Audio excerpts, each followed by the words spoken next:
Good evening, ladies and gentlemen, and welcome to the ISCA Tucson Sound Art Cup and Super Cup series here as we tackle the Napa 200 at Pocono Raceway, the Tricky Triangle. And we definitely saw a lot of trickiness to this racetrack on Thursday. What an exciting race that was. We saw, of course, some green flag pit stops and some cautions at the same time. So we got to see a little bit of everything.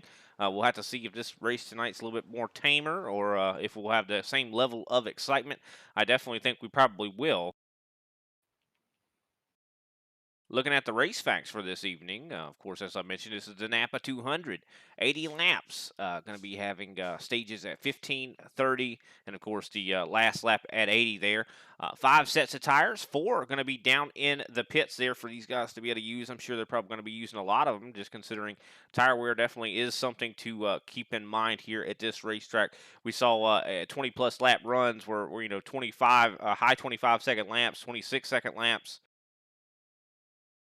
Of course, the fuel window is going to be around 30 laps. So, of course, that means that final stage will require a stop, whether that is under yellow or under green. As always, I am joined in the booth by Mr. Big Al. How are you doing this evening, my friend? Hey, doing just fine, Brian. As I'm excited to be back in the tricky triangle, as they call it. We were out in, I do believe, Watkins Glen last evening. But yeah, definitely be back here. I think it's going to be an exciting race, and I think we had cautions, we had stages, we even had a green white caution there, if I do believe correctly on that Thursday night race, Brian. So hopefully tonight will definitely not disappoint. Just maybe not as many cautions, you guys. Yeah, I don't.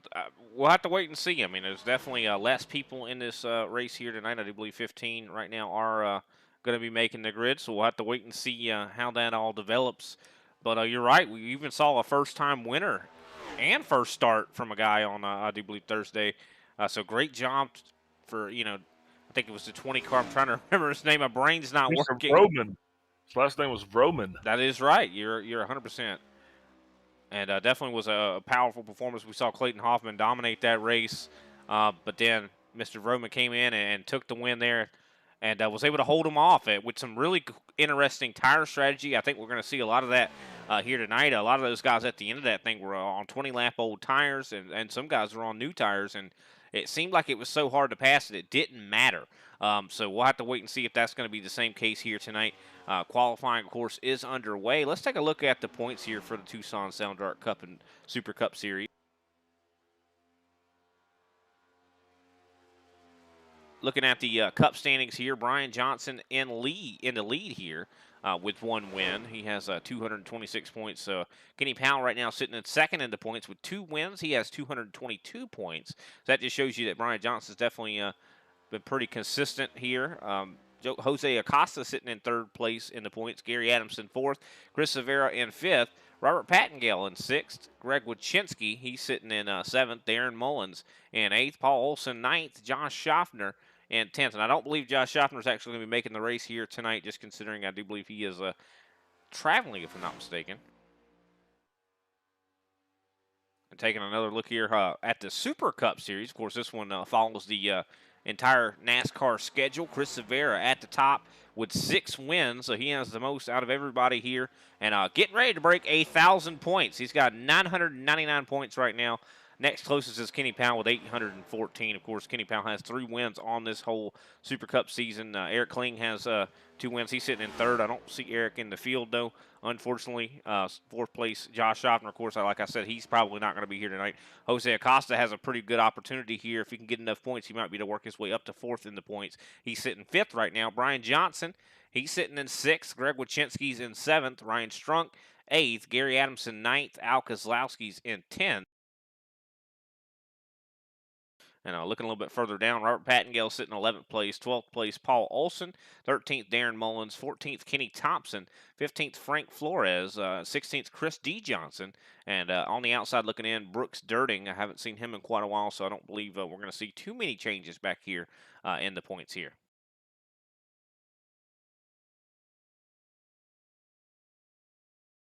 Yeah, hopefully not. And I tell you one thing that we definitely have to watch out for tonight.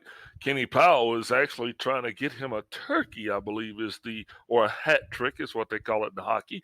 Not sure what they call it in racing, but if he were to actually, for some strange chance, find himself in victory circle again tonight, that would put 3 wins back to back to back for him. Yeah, I think that will be unprecedented for him for sure. I mean, he has had his ups and downs, I'd say, this season, but recently it has been up. That is for sure. I do know I talked to him a little bit, and I think he's been doing some officials and things like that, but has not had good luck in there. So hopefully he saved that, good luck for this race here. Of course, qualifying is now ending. Let's go ahead and take a step away and, uh, you know, definitely give some time here for our national anthem.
Race fans, it is time for those most famous words in motorsports.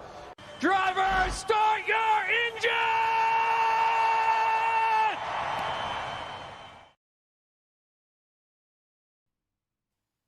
And we are back, ladies and gentlemen. Definitely excited to get this race underway here. Go ahead and go through the grid here for tonight's Napa 200. Brian Johnson going to be qualifying on the pole with Jose Acosta on the outside pole. Kendall LeVron qualifying in third. Chris Johnson in fourth.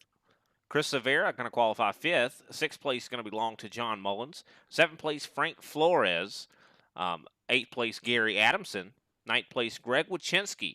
And rounding out our top 10 here, Kenny Powell. Yeah, that's going to put Derek Jacobs in 11th with Paul Olson beside him in 12th. Ryan Strunk lines up in 13th.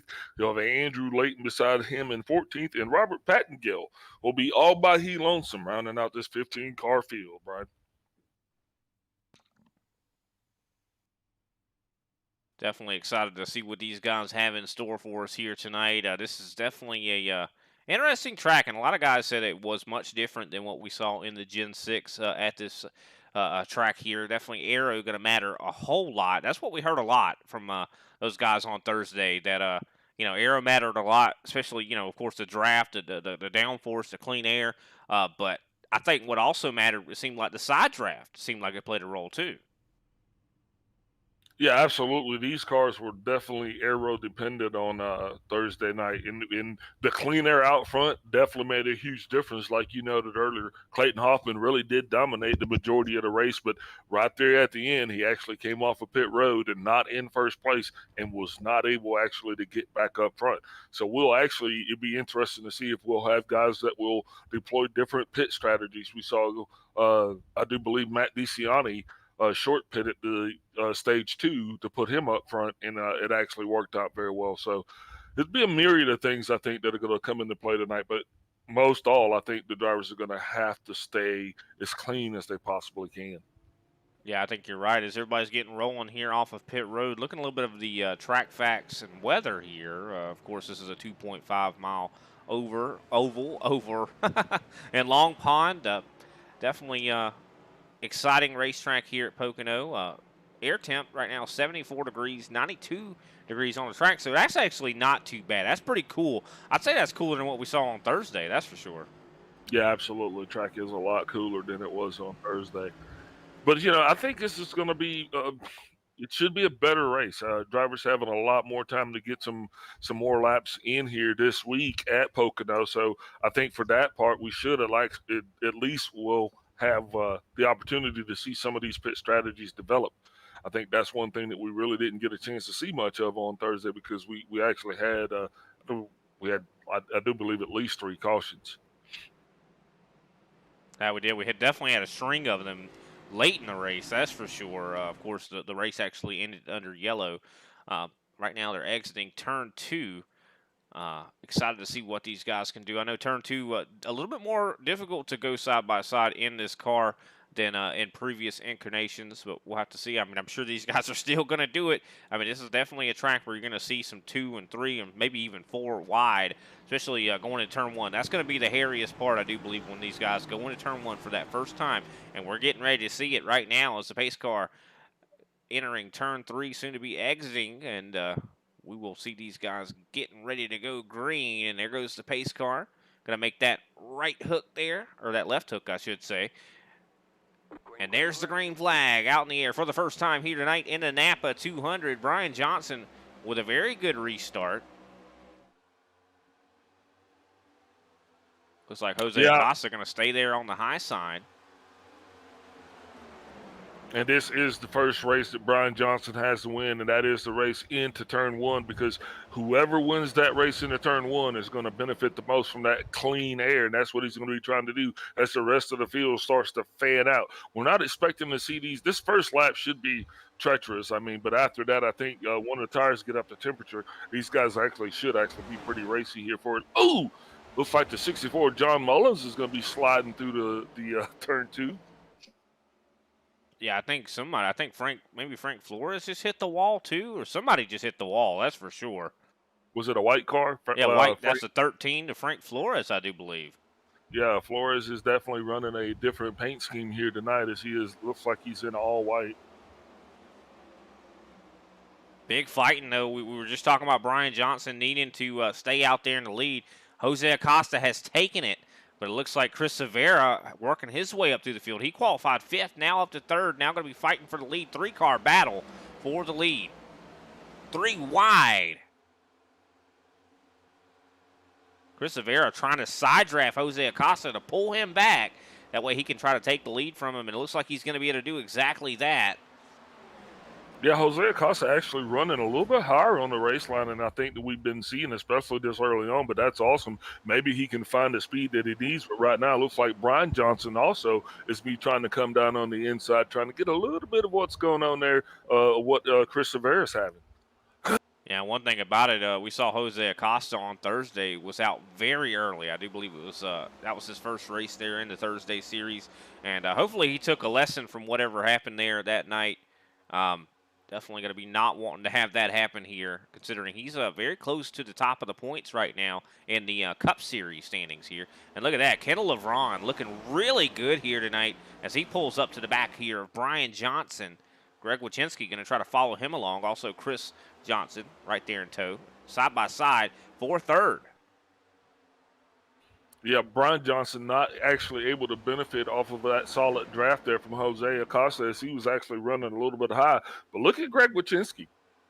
He's actually made it all the way from 10th place all the way up to 5th place here in just one lap. So if that gives you any indication of how that draft is treating folks, I think that will actually show you. Yeah, I mean the draft plays such a significant role on these straightaways. But one thing about it, it actually hurts you in the corner. You're going to get a lot of guys having some arrow push.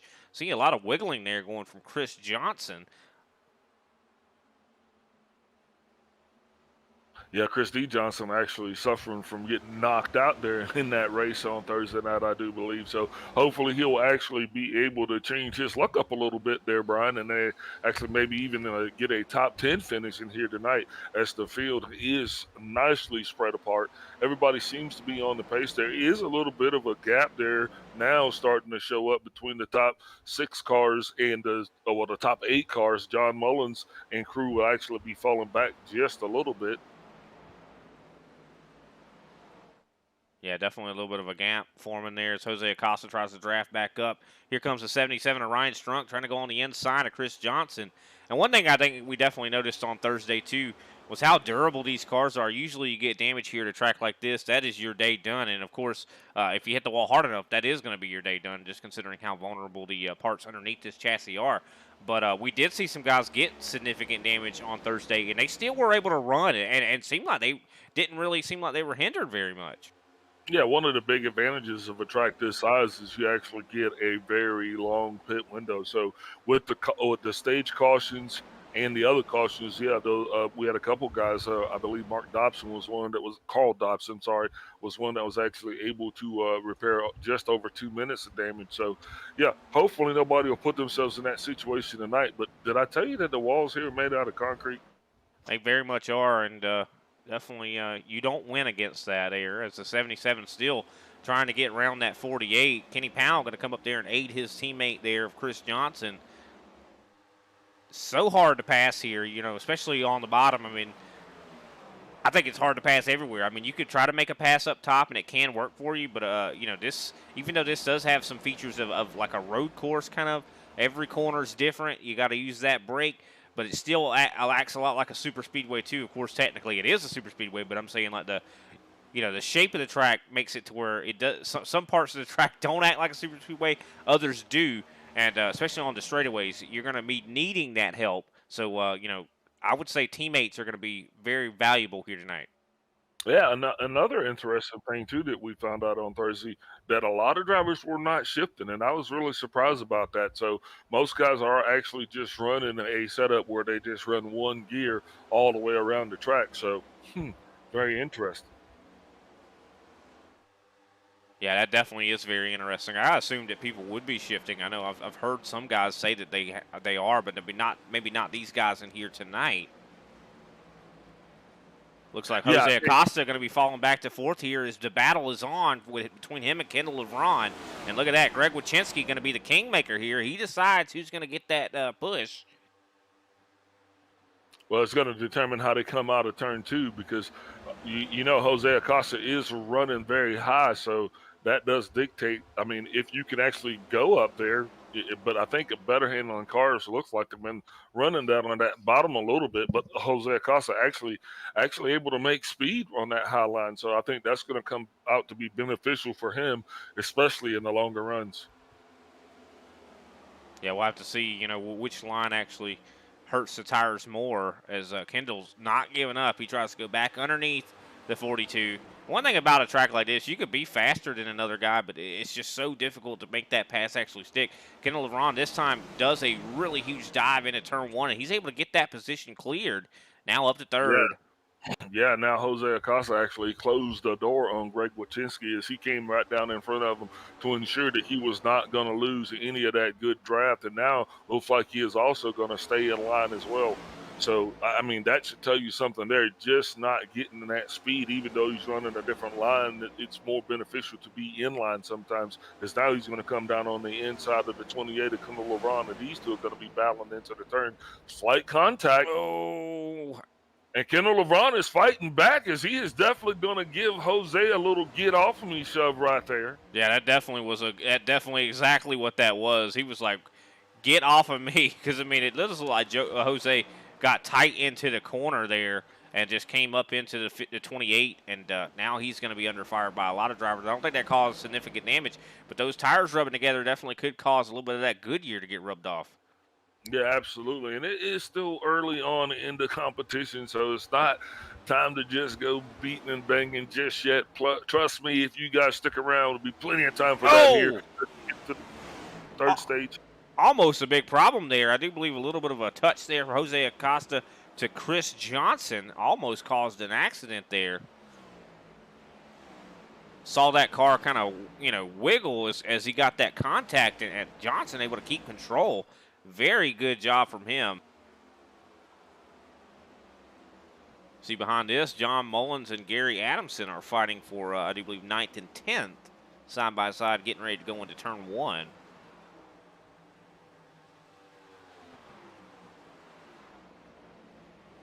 And Chris Severa, he's doing a fantastic job right now, but guess what? He's got somebody starting to knock on his back door. Brian Johnson has caught up. Only 2/10 separate these two. I would not be surprised to see a battle for the lead here as we draw closer and closer to the conclusion of this stage.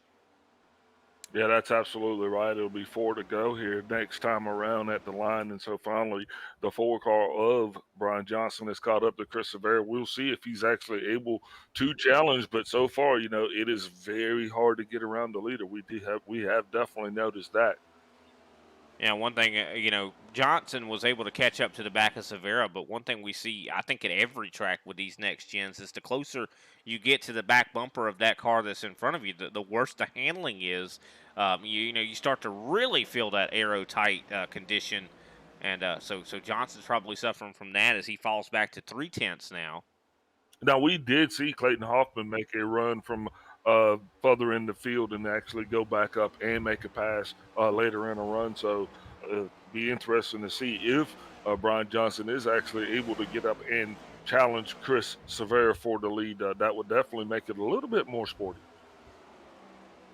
Yeah, definitely would kick up the excitement, that's for sure, is Kenny Powell trying to work his way up to here. We got a 4-car battle here for third, essentially, as they're all going to be turning up the heat, try to get as many positions as they can as we get closer and closer to the end here. Now, like you said, 4 laps remaining here in the stage, and I do believe in just a couple laps we're going to see pit road close. And one thing we saw on Thursday, we saw some guys short pit the stage. Could that be a call we see tonight? Yeah, that was stage 2, though, wasn't it? I do believe. I remember Matt DeCiani did it on stage 1. Okay, there you go. So that would be the time to do it then. So to see if anybody does take advantage of that, because that did allow DeCiani to actually get, I believe, he finished in P2 on lap 2 on stage 2. Sorry.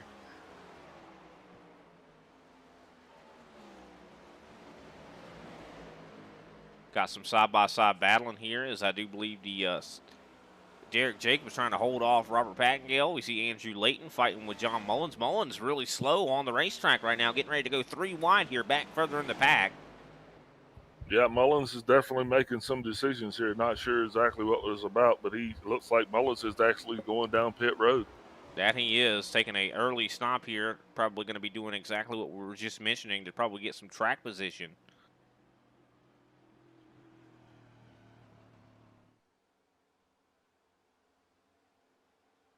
And, man, we saw Chris Severa and Brian Johnson was starting to tussle here. Now Johnson has fallen off a lot here. Over, I do believe, 0.8 of a second he is slower than Chris Severa right now. He is now 1.4 seconds back. So something's going on. I think long run, we're seeing some guys maybe struggling a little bit more. Chris Severa seems like he is really not at all. Still running some very comparable times to what he was doing in the beginning.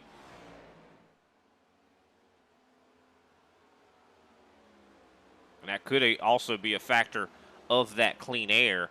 Him not probably having to burn those tires up quite as much, trying to, wrangle that car around when you have those guys in front of you. Definitely makes that difficult. That's Chris Johnson trying to fight here with Greg Wachinski.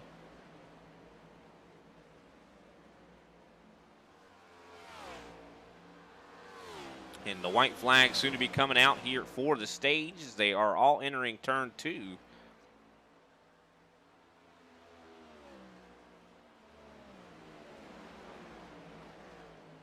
Curious if we'll see any adjustments from any of these drivers, try to get that handling a little bit better here. Of course, the track is a little bit cooler than Thursday, so a lot of the guys that probably ran here on that Thursday series, I would assume might be a little bit different beast here that they're having to deal with. Even though it's a cooler track, a lot of times cooler tracks equals more speed, still can cause difference in the handling. Yeah, that's the big thing, though, because there is always going to be something that changes, whether it be the temperature of the track or, the track conditions. It's going to affect the setup. So with the track being cooler, though, I definitely think a lot of drivers might have would actually had to go back to the drawing board a little bit, make some slight adjustments. Of course, the white flag is out for the stage. Guys still kind of battling here. Chris Johnson trying to do something against here the 77 of Ryan Strunk.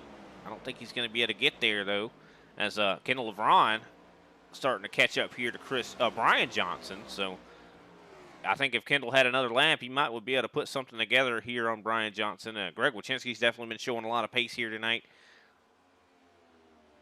Looks like Kenny Powell's struggling a little bit on the long run here. But Chris Johnson going to cross the line and be your Stage 1 winner. Looks like Brian Johnson's going to be able to wrap up second place. Kendall LeBron in third. Greg Wachinski's going to finish in fourth. Fifth place is going to be Ryan Strunk. Sixth place, Chris Johnson. Seventh place, Kenny Powell. Eighth place, Jose Acosta. Ninth place, Gary Adamson. And rounding out our top 10, and those are going to be the points-paying positions, is Andrew Layton. Of course, the yellow flag is out now as we now have concluded stage number 1. Well, looks like Mullins was almost getting ready to go a lap down, but of course he did pit right before this stage end and should find himself probably at the front of the pack here. Curious to see how that's going to work out, but why don't we go ahead and take a quick step away, pay a little bit of attention to our sponsors, and we'll be right back with your Stage 1 winner.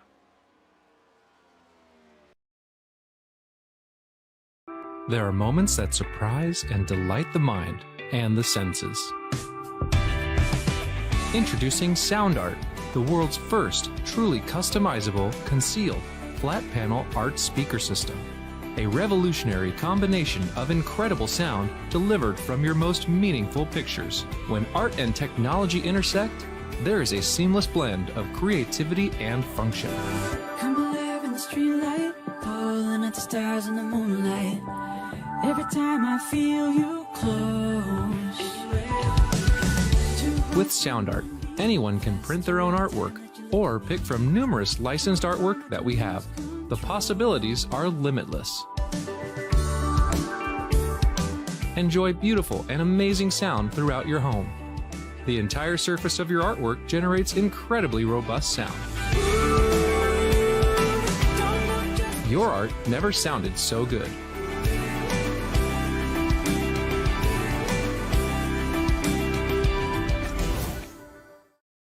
Cardiology, I don't have the heart. Pulmonary doctor, no cigar.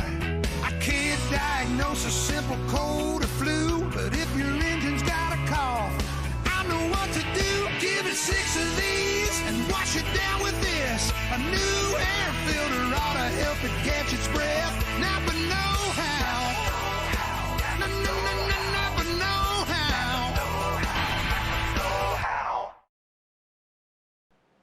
And we are back, ladies and gentlemen. Yellow flag pit stops are underway here. Chris Severa going to be leading them down.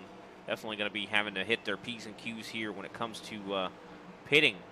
Definitely saw our fair share, I do believe, last night of penalties being pushed out there at Watkins Glen. I don't think we'll see many of the same problems here tonight, but definitely could see some guys miss their box, and that could be definitely could pay dearly for that. I do believe I just saw Jose Acosta miss it and Kendall LeBron. Both of them guys had to kick that car into reverse, and that is never anything you want to do. Let's see if Severa wins the race off pit road, and he does by a large margin. Yeah, definitely seemed that Chris Severa was on his P's and Q's. So that's definitely going to give him the lead coming back out. And let's see if we can't go ahead and dial him up. Yeah, definitely go ahead and see if we can't grab him here. John Mullins is actually going to be in the lead because he had that little bit of a pit strategy. I'm wondering how his pace is going to be. But let's go ahead and grab up Mr. Severa.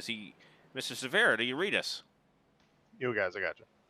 Alrighty, how are you doing, Chris? I mean, it looks like you have a really, really good handling car. I mean, on the long run, you were able to really pull away from everybody there.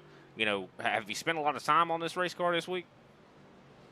No, I just really like the track. A lot of the other guys did a lot of laps and kind of let us know what to go with for tonight. But yeah, so big shout out to all of them who run laps all this week. I was kind of caught up with other things, so it really helps. Well, it definitely seemed like they gave you a good piece to run here, and like you said, must just be all the laps you've probably turned here in the past. Definitely want to ask, the Gen 6 versus this Gen 7. We've already kind of asked some guys there on Thursday. What do you think? Do you think there's a big difference here? Yeah, definitely with that gearbox. I'm shifting at every corner, so it's a lot of work. So you are shifting. Yeah.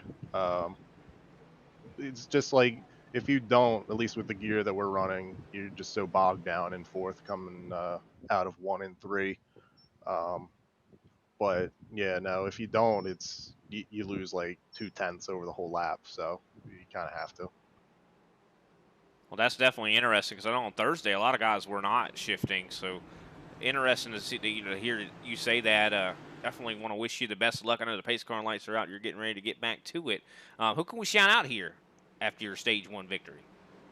Yeah, definitely everyone gets a go for putting all the laps on all different sets this week.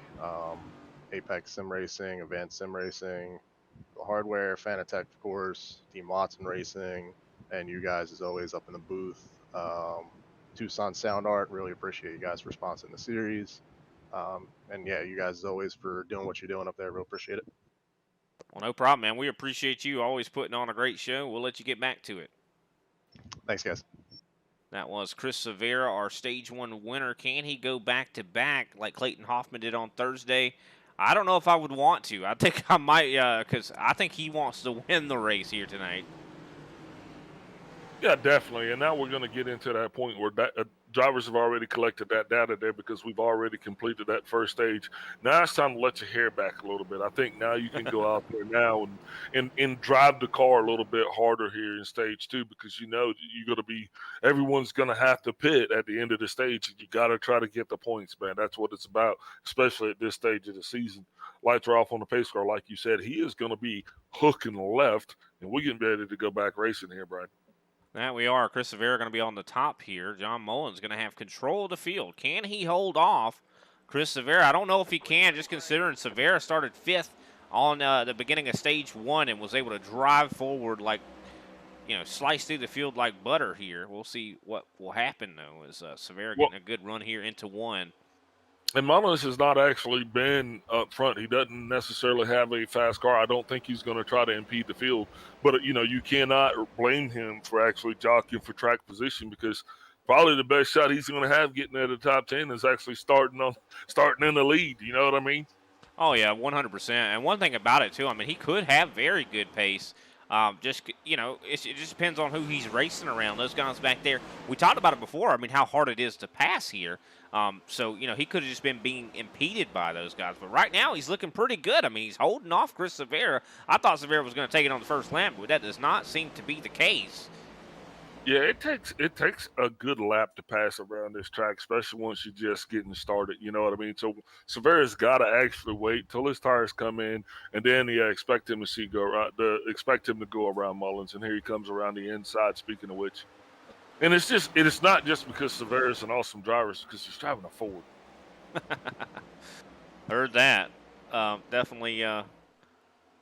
Didn't have that sentiment when we were growing up, but I mean, I respect it. That Ford looking really good. As Mullins going to try to cross him over here going into 2.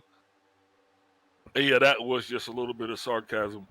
But yeah, Mullins has definitely got he's got a fast car. He's actually had a top 3 at least once this season. So, he is no stranger to being out front. I just think with him being 2 laps older tires there, it might be a little bit more of a delta, though, especially as this thing goes on. A lot of guys out there with a lot of speed. It looks like now Greg Wachinski is going to be pulling up on the inside of John Mullins, and that's got to be good for Wachinski because now here he comes and he's going to be trying to get up there and run in the top 3 for the first time today. Yeah, well, he's sitting in third right now, so, but I mean, he's going to be, definitely trying to get up to second at least. Brian Johnson, though, I mean, that's the thing. Like, if Wachinski makes a mistake right now, he's got a hungry pack of cars right there behind him, wanting to do everything they can to get those positions away. And also, we saw on that last stage caution to where, Kendall LeVron and I do believe Jose Acosta both had issues on pit road to where they, lost a ton of positions. So that definitely opens up a lot of opportunities for a lot of the drivers in front of them. Yeah, I believe Jose Acosta was probably getting some damage fixed, and I know Frank Flores was because Jose had actually made he'd had some inadvertent contact a couple of times there. As Chris Severa is coming way down on the inside, not sure what's going on. Sorry, that's just my angle. Well, no, he was going way down the racetrack. He was just breaking the draft. It worked. It very much worked. I've always been one that was kind of a naysayer about that tactic because I never think it really works, but it's definitely working for Severa, and you can see that everybody else trying to follow him to get a little bit of that draft. But now that Severa, I think he's too far away. It's not even really going to help these guys anymore. And I do believe a little bit of that had to do with the fact that Mullins might not have been as fast as he needed to be at that point, and that could have possibly held up at least Wachinski for just a little bit, and that allowed Severa to get that drive off. And now, once you get that drive off like he's got, he is definitely trying to break the draft. But unfortunately, I do believe they're going to kind of reel him back in once they get reconstituted. Yeah, it does. I kind of thought that he was too far out for that draft to really make too much of a difference. But Wachinski is very much starting to catch up here. He was 0.2 faster than Chris Severa that last time by, and we're verging on going 3 wide back here in the pack here as John Mullins starts to fall through the field. Kenny Powell on his high side right now. Yeah, the best thing that Mullins is going to try to do, he's going to need to try to do, and that is just try to stay in the top 10.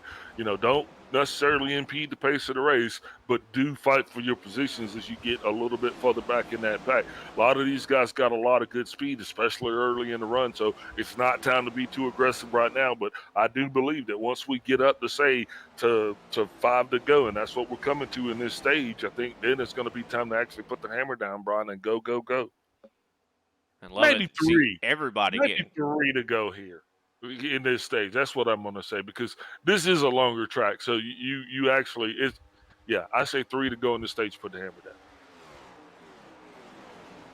Yeah, definitely want to try to get as many positions as you can, and a lot of guys are I think already kind of putting the hammer down. You see how close these guys get to the wall on the exit of 3, but Chris Severa now starting to pull away once again out to 0.6 of a second. Kenny Powell really is giving Brian Johnson some really good pushes. Of course, they are teammates, but one thing about it, that's even a tactic that if you're not teammates, you push that guy into the corner a little bit faster than he maybe wants to go. Now, one driver that I'm going to be watching, and that is going to be the 42 Jose Acosta, as he is back in the end.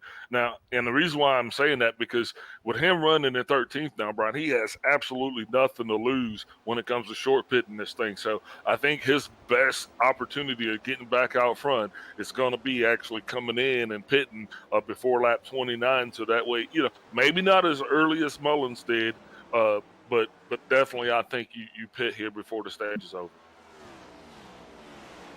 Yeah, because I think Jose Acosta definitely had a top 5 speed at least, depending on if he got that car kind of worked on a little bit there. So, yeah, it could definitely be a good tactic for him, especially going into the final stage. That's definitely going to be the most important time, I think, to get that track position here as we see pretty much everybody single file, not a whole lot of side-by-side going on.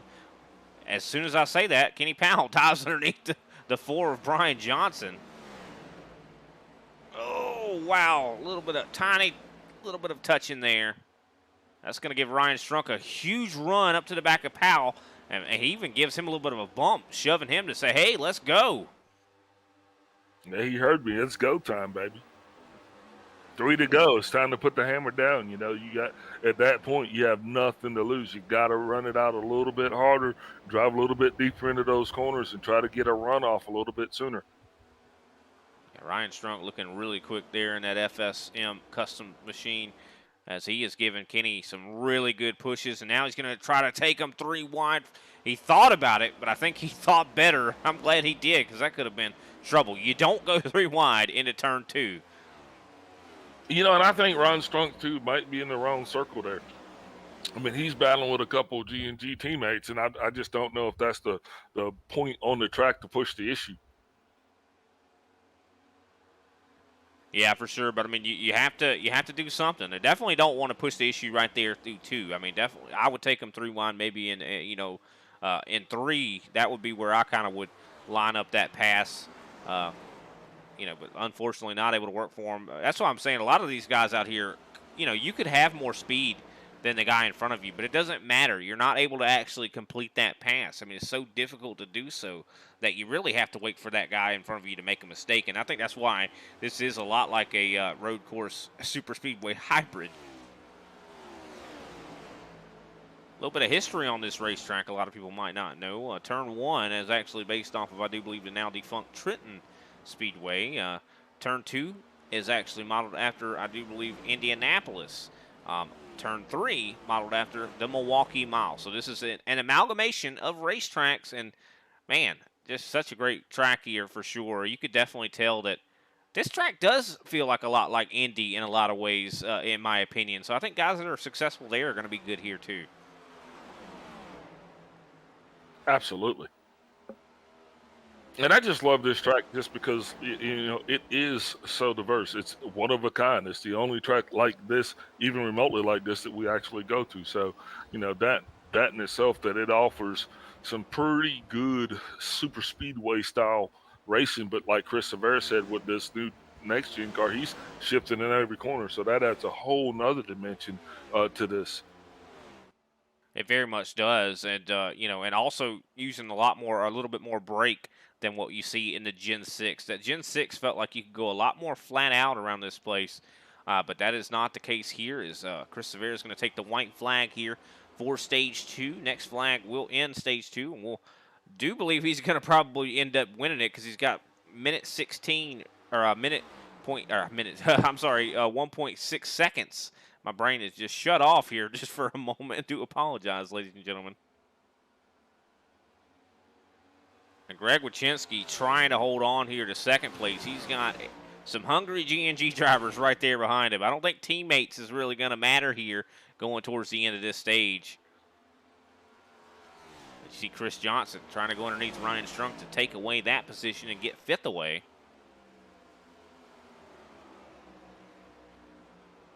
But not able to do it. But he has definitely got a good run of speed. He's going to try to take it on the high side this time as they are going to be exiting turn 3. And Chris Severa going to go to victory lane for another stage. Oh, Greg Wachinski Gary Adamson comes off the wall and gets into Jose Acosta. They were battling to the line. That probably was not Acosta's fault, but yeah, just unfortunate, just a little bit of contact. And look at that, Pattengale even followed him into the wall there. Yes, you're going to have that on those big jobs. I want to take another look back at this. See, I don't think Acosta really pushed him up there. I think Gary Adamson was just trying to get everything he could there out of 3 and just got up into the wall. And looks like Pattengale, like I said, followed him into it. Of course, that is going to complete Stage 2. Chris Severa, your Stage 1 and 2 winner. Greg Wachinski, 2nd place. Brian Johnson's in 3rd. Kenny Powell, 4th. Ryan Strunk, 5th. Chris Johnson, 6th. Kendall LeVron, 7th.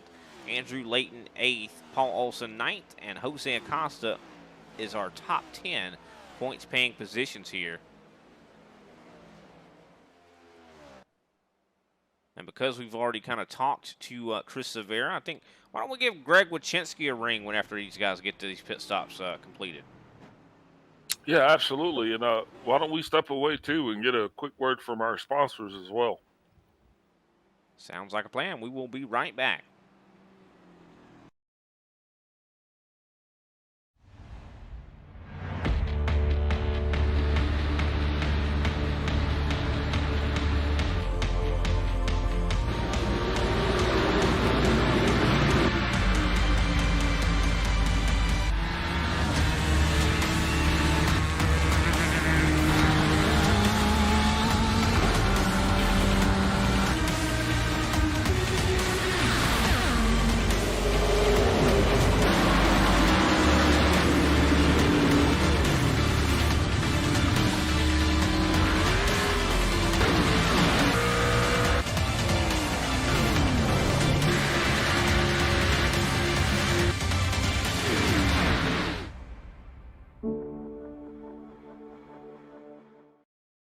Cardiology, I don't have a heart.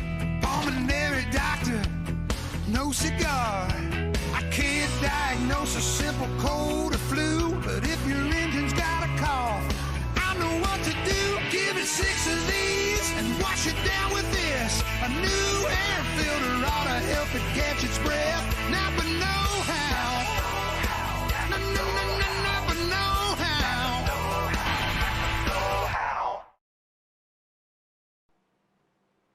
And we are back, ladies and gentlemen. Yellow flag pit stops are underway. Of course, this is the conclusion to stage number 2. That means the rest of the race is, this is when the real race is going to begin here. So we're going to have, I do believe when we go back green, probably 45 laps to go. And of course, the fuel run here is 30 laps. But as we mentioned before, let's go ahead and dial up Mr. Greg Wachinski now that he has gotten himself off of pit road and still was able to hold on to that second place position. Big Al, you want to take this one? Hey, Greg, this is Big Al up in the booth. You got me? Yeah, I got you, Big Al. What's going on, man? Well, looky. Looks like you found yourself a little bit of speed here, having yourself a top 10 finish here in both the first 2 stages. That last stage, finishing second, that's got to make you be feeling pretty good right about now. Yeah, the car is running real good. So what can we expect to see from you here as we get ready to go into the longer run? You think you got that long run speed, or did you got to set this thing up for the shorter run? I think I'm going to have to change how I've been driving so far to have a long run, because I was pushing it about as hard as you possibly could there for those short stages, 15 laps. Yeah, all right. So I think the next thing that's going to play out is probably going to be pit strategy. You want to share yours with us, or you going to we going to make us wait and see? I'm probably just going to split it in the middle. Just play it safe, see what happens. Hopefully we don't get any more, any caution to spend caution free. So it's been good. All right. Well, Chris Severa, we actually talked to him as he was the winner of the first 2 stages, and he indicated that he had been shifting. What about yourself, sir? Are you running one gear around this thing, or are you actually shifting as well? I'm shifting. He actually gave me the same tip, and so I was trying that in that second stage, and it works. Definitely worked better. Well, all right. I'm not going to keep you from your task at hand anymore. I just wanted to congratulate you for a solid second place finish. Wish you luck for the 3rd stage, and get a brief shout out to whoever you'd like to shout out. Well, thanks to you guys for what you do up there. G&G Racing, ISCA, Tucson Sound Art, DuPont, Farmers Insurance. That's about it. All right, sir. Well, good luck to you for the remainder of the race, and we'll let you get back at it.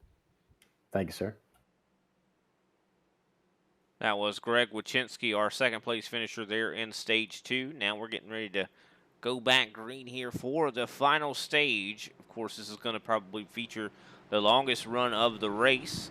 As I mentioned, going to be, I do believe, actually 46 laps to go, so my math was a little bit off there. But a lot of battling going to be taking place here. I think this is when, the gloves, at least one of the gloves come off. What do you think, Big Al? Yeah, as long as you're not going to tie somebody's hand behind their back. But yeah, it's interesting to see, though, that I think that Greg Wachinski was actually shifting or not shifting early on. He said that he kind of got a tip from Severa to actually start to do that. And that will spit it out, Big Al. That pulled him all the way up to second place, though. So I think they might be on to something there. I don't know. I think we're just going to have to wait and see. Yeah, hopefully the secret didn't get out to everybody else out there. But then again, I mean, the gear ratio definitely is dependent on that.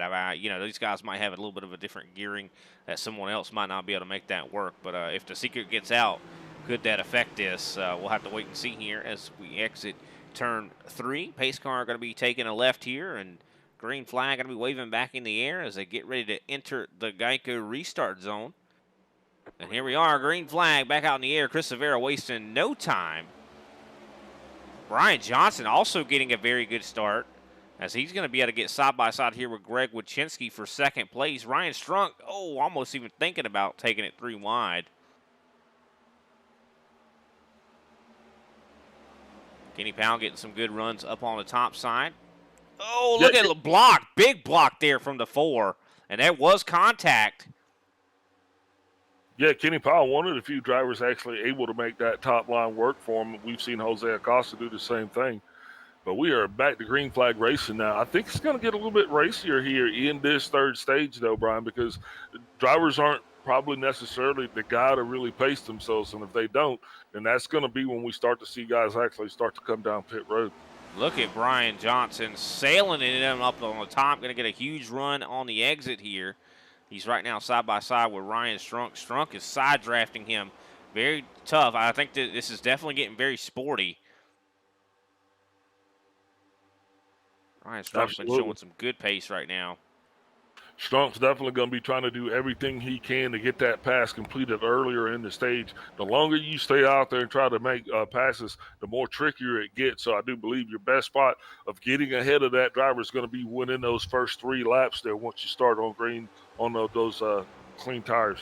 Yeah, you're right. It seems like the longer and longer we go, the harder and harder it gets to pass here. Oh, contact there. Brian Johnson and Strunk, they are definitely getting very aggressive here. Having some contact with one another here. And look at that. Close right behind them is Kenny Powell and Chris Johnson. This is some major battling. Kendall LeVron definitely going to try to take advantage of this situation. Yeah, you got G&G guys all around each other right there as they're side by side coming into one. And Powell's trying to get a run off on the inside of Brian Johnson. Kendall LeVron elected to go low. Kenny Powell getting really tight. Kenny Powell just got really tight, got into Brian Johnson there as Kendall LeVron's going to take advantage of this. Look at who's back up here. Jose Acosta. It's that dirty air, Brian, and that's what you're going to run into. You got cars that are running 2 abreast, almost 3 wide there, yet that car is going to be wanting to go any which way except for the way that you're trying to push it right there. So drivers definitely heads up, and kudos to those guys for actually being able to drive around that. Could have been an ugly caution. Yeah, surprised they were able to keep that together as Jose Acosta works his way now up to 6th place around the high side of Kendall LeVron. Kenny Powell just gives Kendall LeVron a big shove to the rear end. Yeah, definitely trying to give him one of those super speedway draft pushes there to get him what he needs. But Jose Acosta definitely is being a big mover now. He did finish that stage in 10th place. Now he's up to P6, and he is soon to be pulling up onto the back of Chris D. Johnson, and he will be battling for what would be the top 5, somewhere that he has not been there since, stage 1.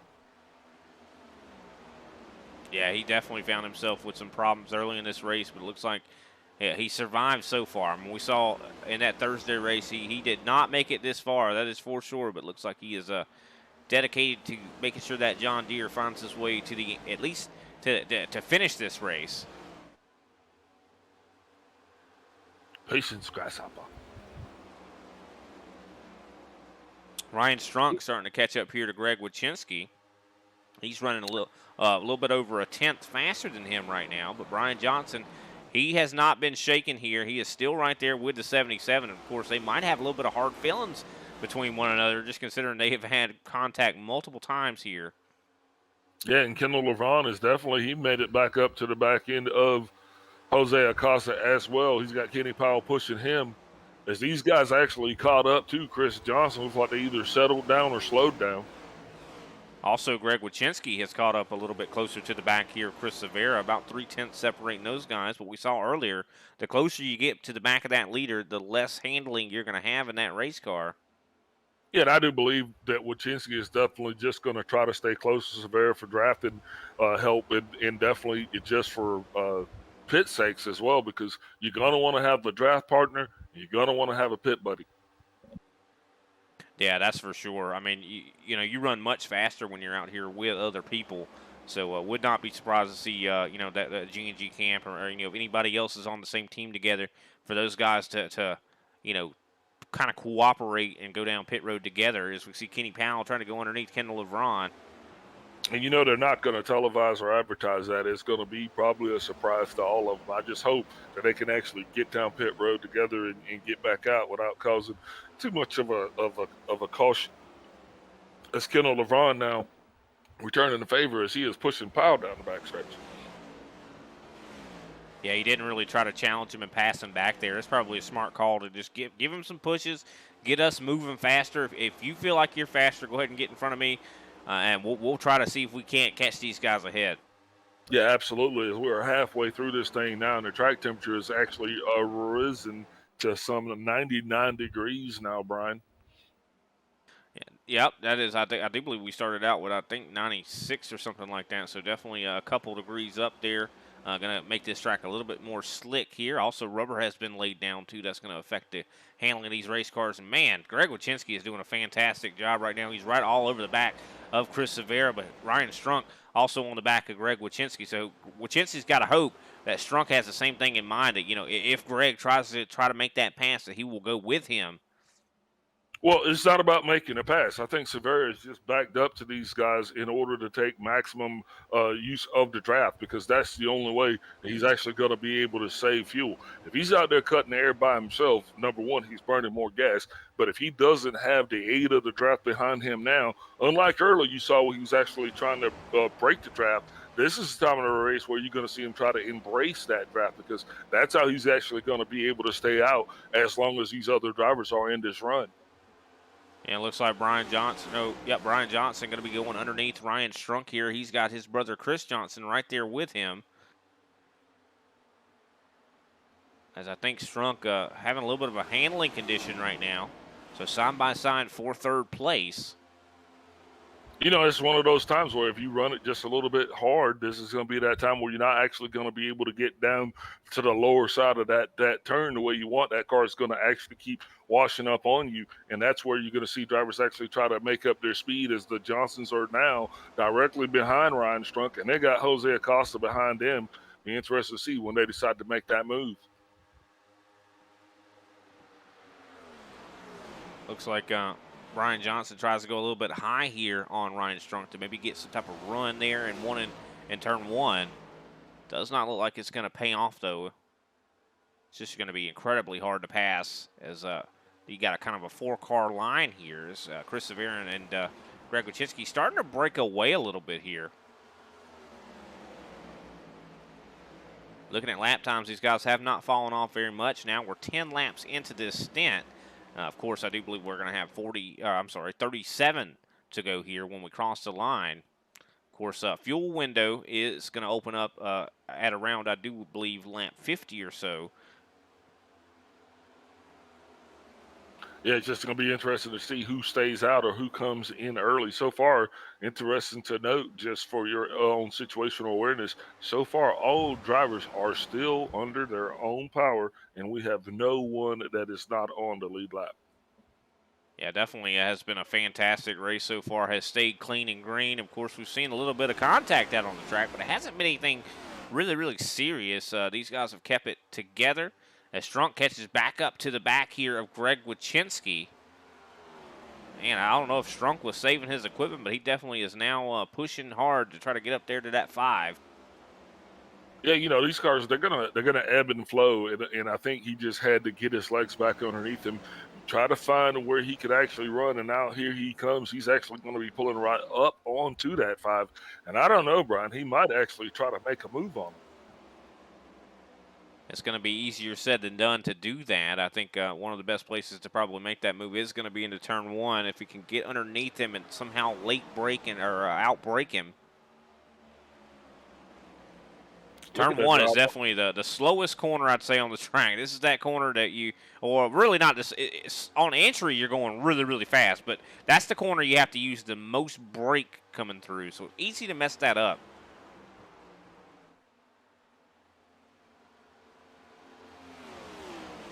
Every corner at this track is important. A lot of people like to debate on which corner is the most important. Of course, it's almost like a little bit like Darlington when it comes to setting up a car for a track like Pocono.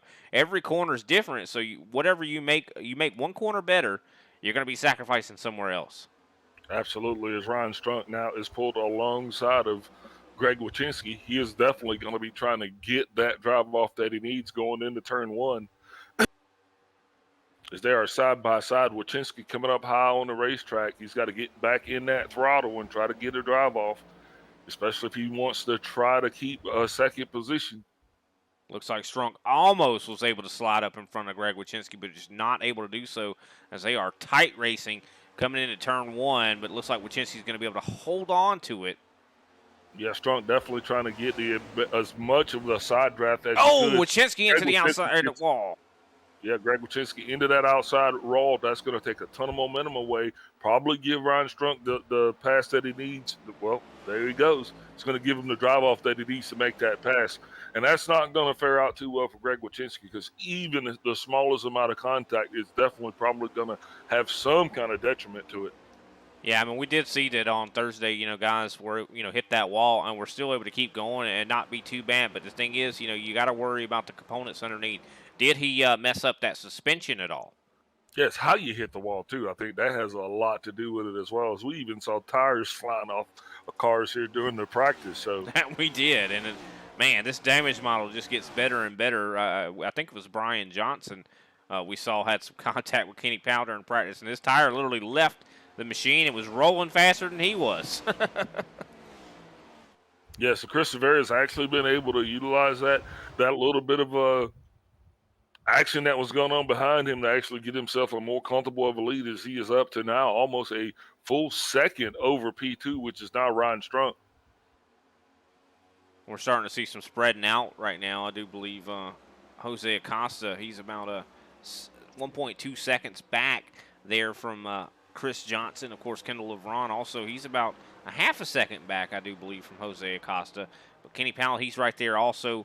So we are starting to see some of these guys spread out, and I think that's probably as a result of the tires. Of course, we are now going to be at the longest run of this race, I do believe, as we are now 15 laps into this stint. So we're kind of in unknown territory for some of these drivers, especially with the track conditions. Yeah, absolutely. This is the longest run, and that's why I was asking Greg Wyszynski if he had his car set up for the long run. A lot of drivers had to make small adjustments, at least to their driving style, in order to carry that speed that they need, as Greg Wyszynski seems to be off the pace right now. He has fallen all the way back to 5th place, so not sure what's going on with that car. Maybe it's just a tire thing. But he's going down pit road. Way too early, too. He's not going to be in the fuel window. I think he might have had a little bit of handling woes with that car, Brian. Yeah, definitely makes sense. I mean, I'd assume that is exactly what was going on, but I think I would have tried to hold on as just maybe a couple more laps to try to get that, so at least I would be in the fuel window. He's going to be praying that a caution or something comes out and comes saves him here. Yeah, prayer's a good crew chief.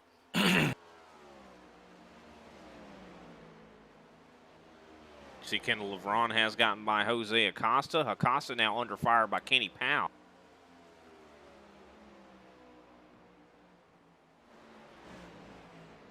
Powell also, trying to take the top. Sorry. Also, Frank Flores making his way up into the top 10 here tonight for the first time. Yeah, we saw a lot of Frank Flores last night at Watkins Glen, so I'm sure Watkins Glen, a much harder track than there at Pocono, so I'm sure this is a child's play for him here after dealing with that one. Yeah, and John Mullins seems to have found himself some speed, as he is going to be trying to get by Paul Olsen, and he is going to be trying to move up into the top 11. That is for P11. Paul Olsen going to try to cross him over right back underneath him. And Robert Pattengill comes into the fray, as he is actually going to be pulling up to the back of the 43, but then he decides to go high again, but that's still going to give him an advance of a position there. He is going to pass Paul Olsen and move up into 12th place. Greg Wyszynski still on pit road. Now he is about to go 2 laps down. That he is. Just unfortunate there. Brian Johnson, though, and Chris Johnson have caught here up to the back of Ryan Strunk. As we're going to see a battle for, I do believe, second place probably materialize here shortly. Looking at lap times right now, everybody has fallen off quite a bit here. Of course, fastest laps were 53.7s, 53.6s. Now they're into 54.9s, 55s. So definitely a lot of guys struggling a little bit on pace right now. So they're going to be really wanting those tires, but I would say be patient. We heard Greg Wyszynski in that interview. He said he's going to try to split it in half. So I would think that would mean around 55 or somewhere between 55 and 60. Yeah, I'm telling my guy, you got to stay out there. We're coming when the leader comes at a minimum. So if Chris Severa's going to stay out, we got to try to stay out as long as he is if we're going to actually try to be competitive as this thing gets down into the later stages. Everybody's still on a lead lap with the exception of Greg Wyszynski. You're still in this thing. There's no need to panic. Just drive your own race, stay in your own head, don't get rattled, and don't fall anybody. don't follow anybody into the wall. Yeah, very easy to do at a track like this. I mean, a lot of times you are just focused on that guy ahead of you, and you're trying to match what he's doing and try to do it a little bit better than him. And it's so easy to just follow him right into the wall. As we're now on lap 52 of this 80-lap race. Of course, the fuel window is now open. Definitely been an exciting one here in the Napa 200. We appreciate everybody out there tuning in. You could be doing anything on your Saturday night, but you chose to spend it with me and Big Al, so we appreciate it. Absolutely. With 29 laps to go, it'll be 28 at the line. You said it right. We are in at that green flag pit window, but I think it's still going to be just a little while before we have any takers because, I don't think anybody's wanting to drive this car 30 laps on a set of tires, Brian. Oh, no, not at all. I mean, and that's why I was kind of saying I think that they're probably in the next 5 laps. That's when we're going to see the majority of these guys probably taking that trip down there because that kind of splits it in half. I mean, you won't have to do that 30 laps. You just have to do about 20, 23, 24, 25, somewhere in there. But definitely going to be a key. Some of these guys could short pit to try to get a little bit closer to Severa, but I don't know if that's really going to work.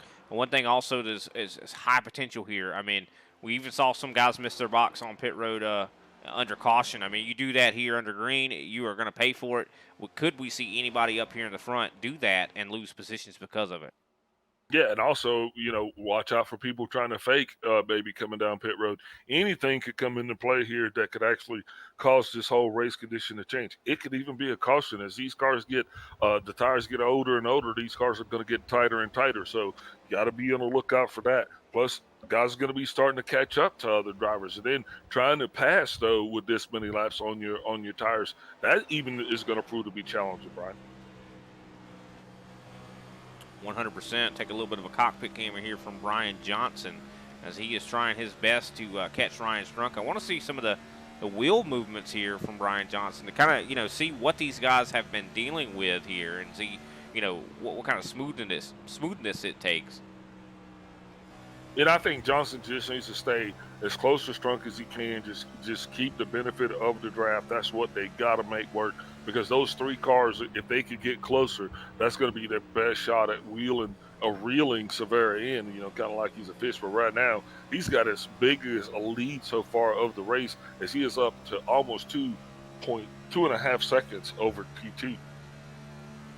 Yeah, and looking at his lap times, he's still much faster than everybody else, about 0.2 faster than the next quickest guy, which is, I do believe, Ryan Strunk, who hit a 55.3. But these guys are all now firmly in the 55s. I don't think we're going to see them guys fall off too much more than this, just considering green flag pit stops are probably going to be underway, I think, in just maybe even this next lap. They started. Paul Olson is on pit road right now. So green flag pit stops are underway as the 43 of Paul Olson is on pit road. You see Greg Wyszynski still sitting there on pit road. I don't know what happened there with him. He must have hit the wall and it caused handling conditions or maybe even got a black flag or something for damage, maybe a meatball. And Olson is not going to make it off pit road in time, and he is going to go a lap down. Yeah, and that is saying something here at this track. I mean, it is such a big track, easy to not go a lap down, but unfortunately, he will be finding himself a lap down. It looks like Derek Jacobs also finding himself a lap down. Yeah, kudos to Derek Jacobs, though. I mean, he comes out and he still gives her all that he has, and he'll be here to the end of this thing. So,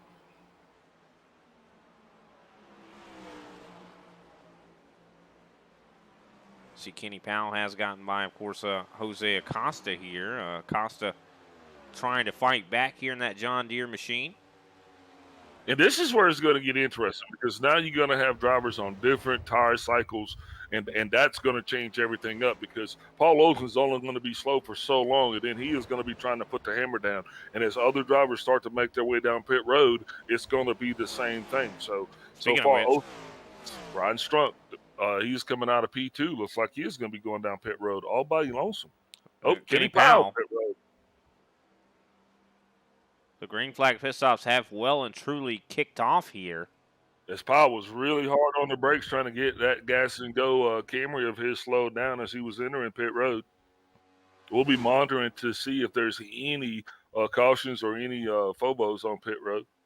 Yeah, if anything like speeding penalties definitely could be the case. The Hopefully not. 4.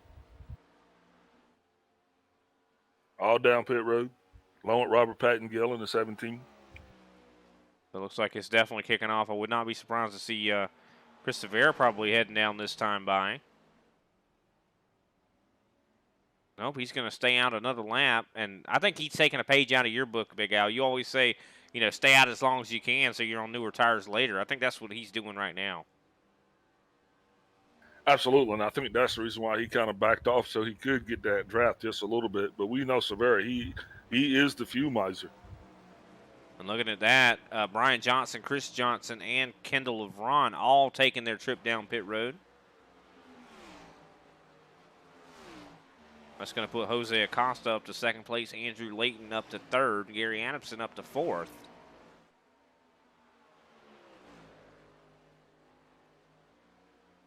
Jose Acosta taking a very risky move here because, I mean, I think he's going to have to try to make speed. Yeah, of course, he's probably praying for some type of caution or something like that to kind of maybe, you know, help him out here. Is Chris Severa going to be taking the trip down pit road right now? Yeah, Jose Acosta was over a second slower though than Chris Severa. So I mean that's not the times there that you want to be trying to put up. And Jose Acosta's still not coming down pit road. He is going to stay out. I think he's praying for a caution. He's thinking that something's got to happen to help him out here. See Andrew Layton, Gary Adamson also going down pit road. So that's going to make it to the only person that has not pitted yet is Jose Acosta. He's 26 laps into his run right now.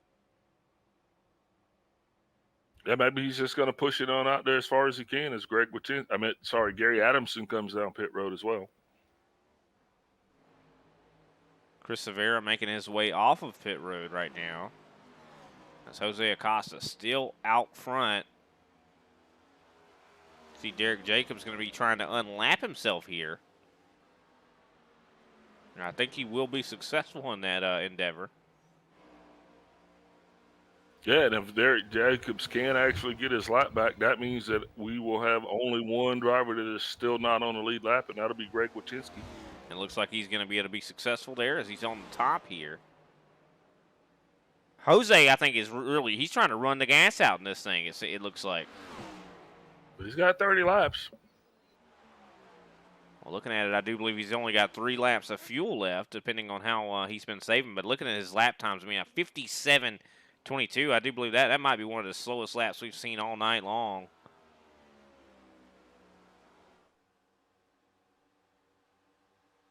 And on pit road, it looks like Brian Johnson, because those guys pitted a little bit earlier, they were able to close in a little bit on Severa, but I don't think it's going to matter because Severa's going to have newer tires longer than those guys. So that's going to be definitely something to keep an eye on here as we're now, next time by, going to have 20 laps to go.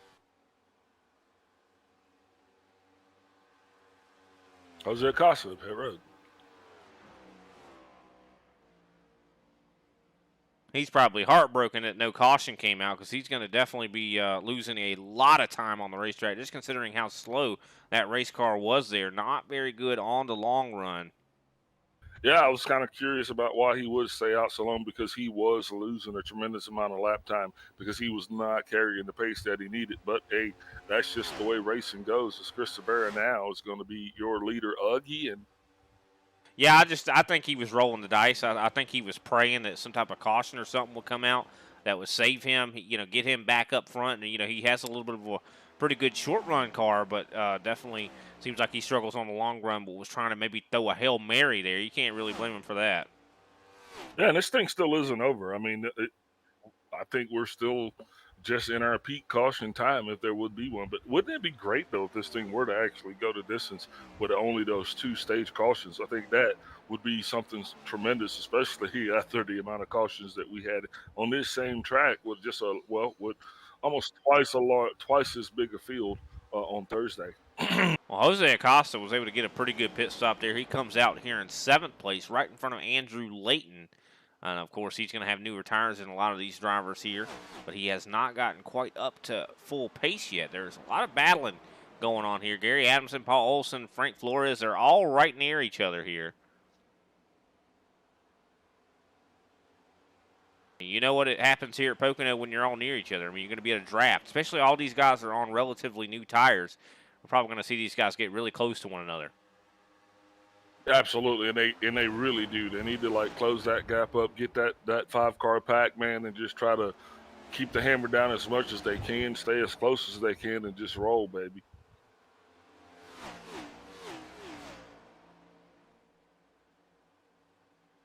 See Andrew Layton in that Monster Energy machine trying his best to catch up there to Jose Acosta.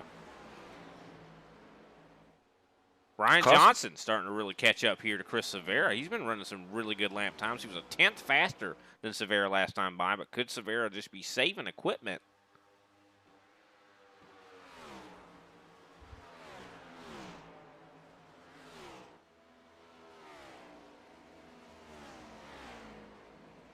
He's at the second fastest lap time on the racetrack next to Kenny Powell, but I do believe those lap times. I do believe that those lap times were actually draft dependent. So as these guys continue on their way, I don't think they're actually going to be able to get that speed up and actually be able to duplicate those laps again. But it would be nice for them if they were.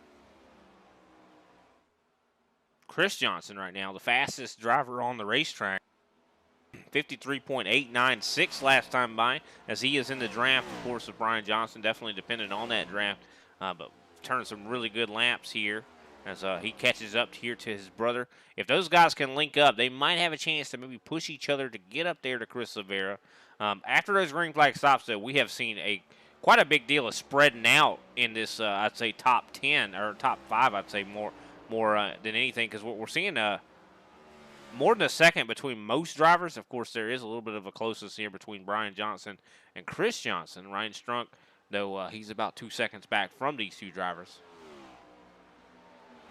Yeah, Strunk's car kind of comes back to him a little bit later in the run. We did see that. I think he's faster, once he has about 7 or 8 laps on his tires than he is initially. Chris Johnson just turning his fastest lap of the race, 53.680. Definitely a very fast lap there from him. Yeah, if these guys keep this thing as close as they can here with 16 laps to go, I mean, it is still a lot of racing left. And I'm going to tell you, I think some of these cars are going to tighten back up again, Brian, and that could give us the potential to maybe see some cars actually smacking the wall or possibly losing control. Yeah, we've already seen some of that here tonight, but everybody's been still minding their P's and Q's pretty well here tonight. Haven't seen too many problems with guys hitting the wall. Definitely been an exciting race, that's for sure. So now we're going to have 15 laps remaining here. And go ahead, sorry.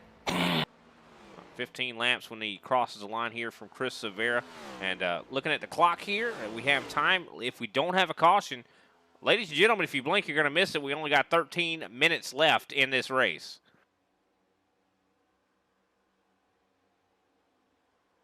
Sounds like wishful thinking. Yeah, hopefully I didn't just make something happen. You have a way of speaking stuff into existence, and it's not always good stuff. So, well, I'm sorry. They keep asking me to come back. I don't know why. Oh, because you're my assistant. Who's going to get you your coffee, right?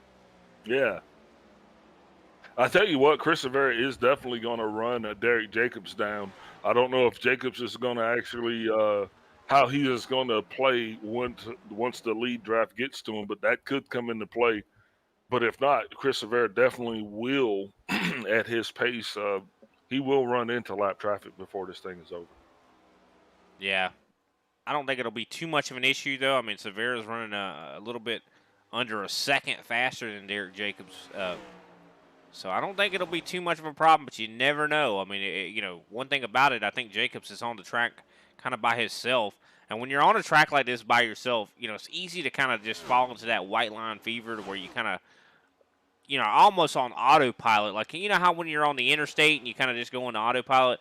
Well, one thing about it, if you go into that kind of mode to where you're not really focused and the leader comes up on you, it's very easy to not even realize he's coming.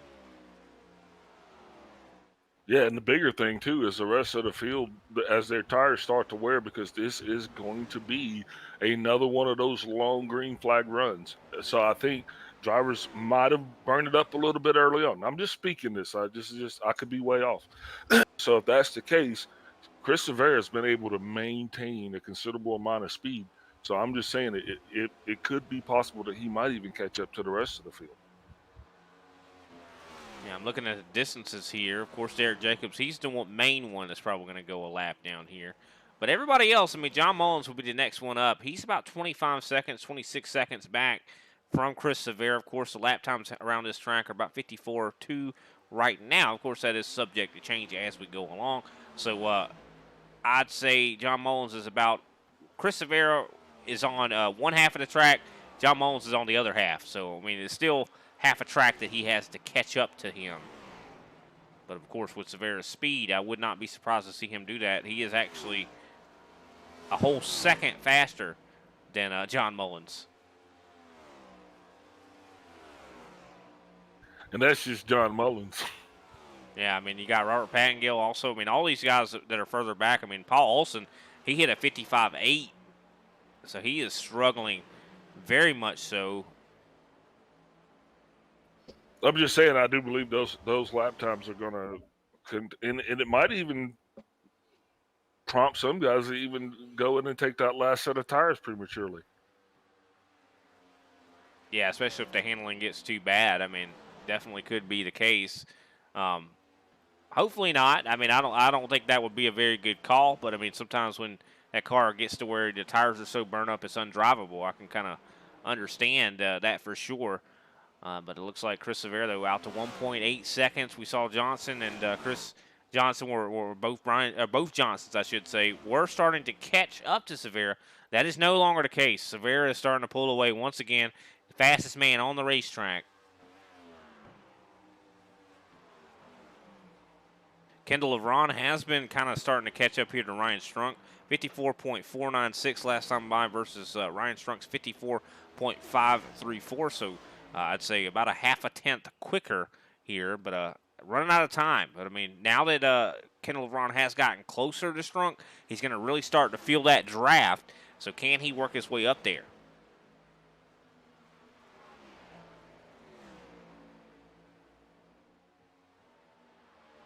Kenny Powell's definitely struggling right now. 55.3 last time by.